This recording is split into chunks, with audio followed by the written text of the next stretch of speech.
खुदा में यीशु मसीह के जिंदा जलाली नाम में आप सबकी सलामती हो। मेरे अजीजों, आज जो हम खुदा के कलाम में से सीखेंगे, जो दिन करीब है कि जिसे हम खजूरों का इत्वार कहते हैं,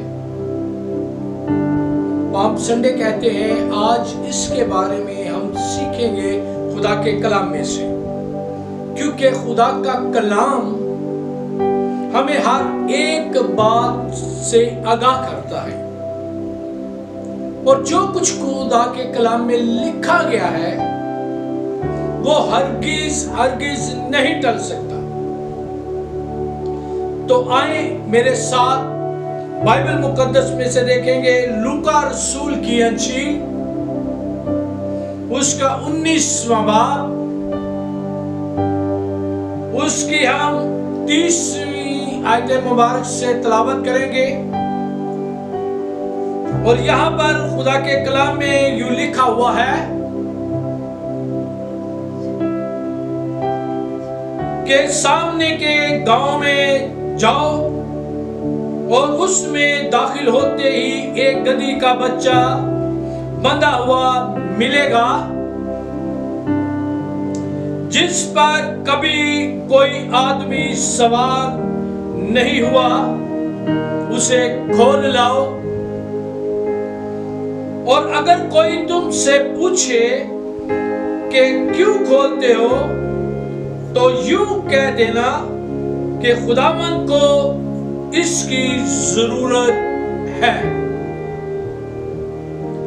बस जो भेजे गए थे उन्होंने जाकर जैसा उसने उनसे कहा था वैसा ही पाया।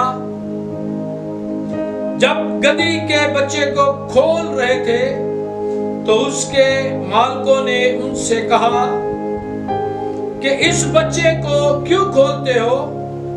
उन्होंने कहा कि खुदावंद को इसकी जरूरत है। वो उसको यीशु के पास ले आए और अपने कपड़े उस बच्चे पर डालकर यीशु को सवार किया।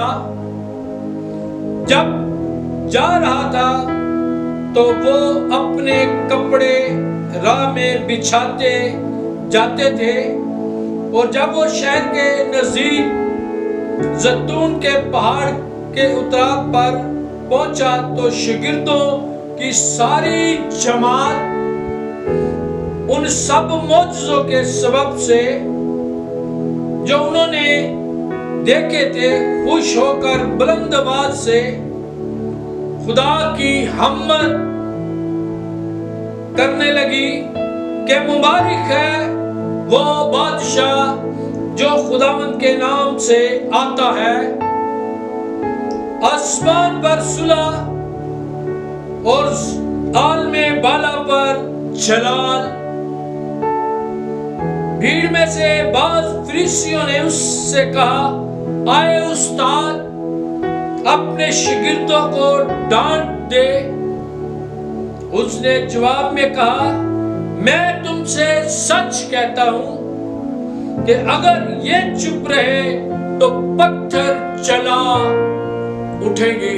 खुदावंद के इस कलाम पर खुदावंद की बरकत हो, आमीन। यहां पर हम जब पढ़ते हैं तो मेरे अजीजों, खुदावंद यीशु मसीह बैतलहम की तरफ जा रहे हैं और लोगों को पता चला कि ये वो शख्स है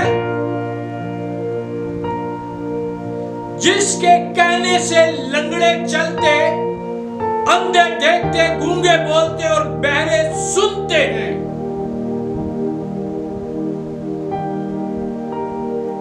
क्योंकि खुदावंद यीशु मसीह ने किसी से नहीं कहा कि आओ,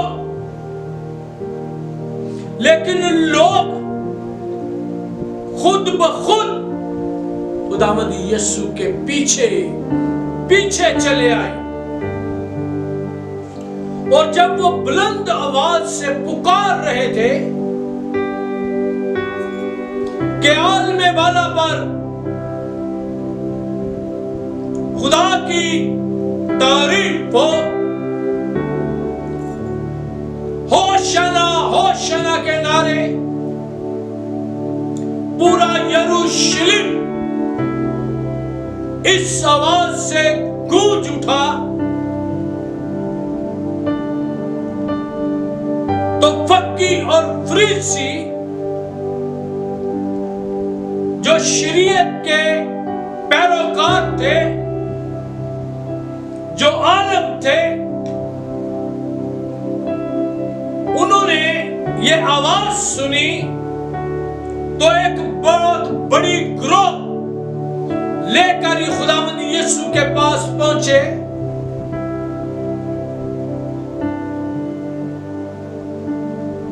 कि अपने शागिर्दों को कह के वो खामोश हो जाएं। वो डर गए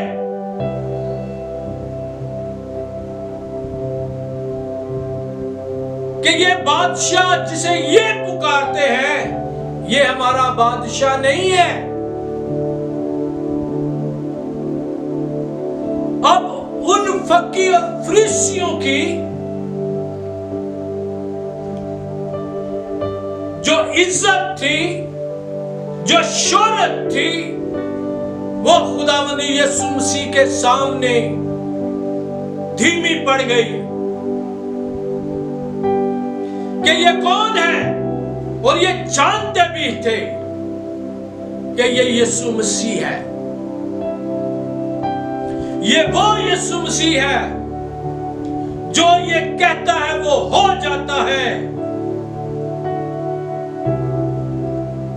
और वो परेशान थे कि इतनी बड़ी भीड़ हमारे पीछे नहीं आती जितनी बड़ी भीड़ खुदावंद यीशु मसीह के पीछे है। बादशाह आते हैं एक शाही सवारी पर, मिसाल के तौर पर हाथी के ऊपर बैठकर, अच्छी नस्ल के घोड़े पर बैठकर, रथ के ऊपर बैठकर।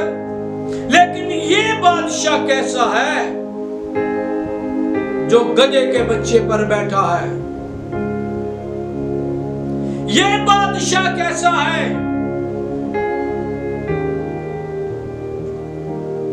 जो वो उस पे सवारी कर रहा है जिसकी कोई अहमियत नहीं? लेकिन मेरे अजीजों, क्योंकि खुदावंद यीशु मसीह के बारे में पेशेनगोइयां हो चुकी,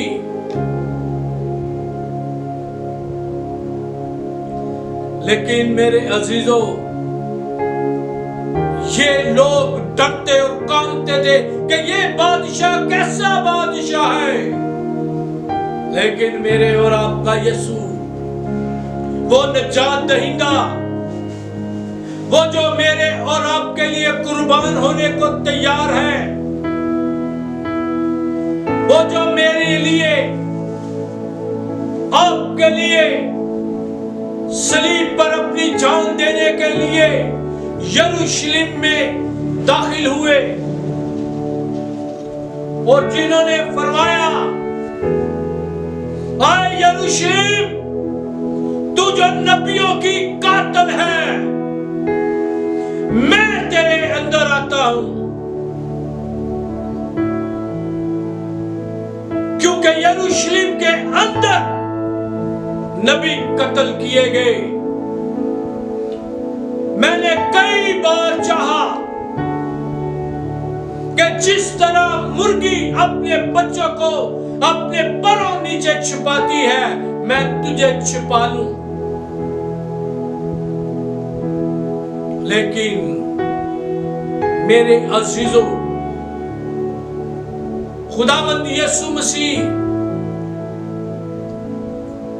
जिसके लिए आसमान से आवाज आई कि ये मेरा प्यारा बेटा है जिससे मैं खुश हूं, और उसी ने कहा, बाप मेरी नहीं बल्कि तेरी मर्जी पूरी हो। हालेलुया। मेरे अजीजों, ये वो बादशाह है, जैसे यरूशलेम में दाखिल होते हैं तो आवाजें सदाएं गूंज उठी, हर तरफ शोर ही शोर, होशाना होशाना, वो जो खुदावंद के नाम पर आता है। हालेलुया। इसीलिए पूरी दुनिया के अंदर इस दिन को बड़े जोशो खरोश से मनाते हैं।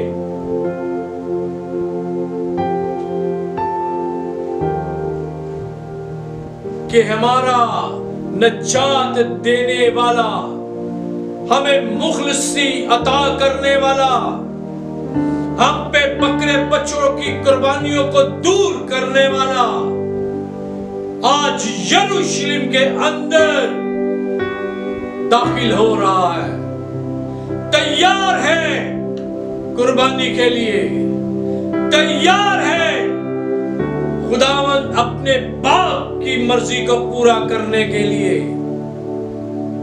और इब्लीस वो थरथरा उठा कि खुदा का बेटा, खुदावंद यीशु मसीह, खुदा का कलमा, क्योंकि जब भी खुदावंद यीशु मसीह किसी जनाजे के पास गए तो वो मुर्दा ही जिंदा हो गया, और वो जान गए कि अगर आज ये इंसान खामोश हो गए तो पत्थर चला उठेंगे, अगर पत्थर चला उठे तो ये खामोश नहीं होंगे।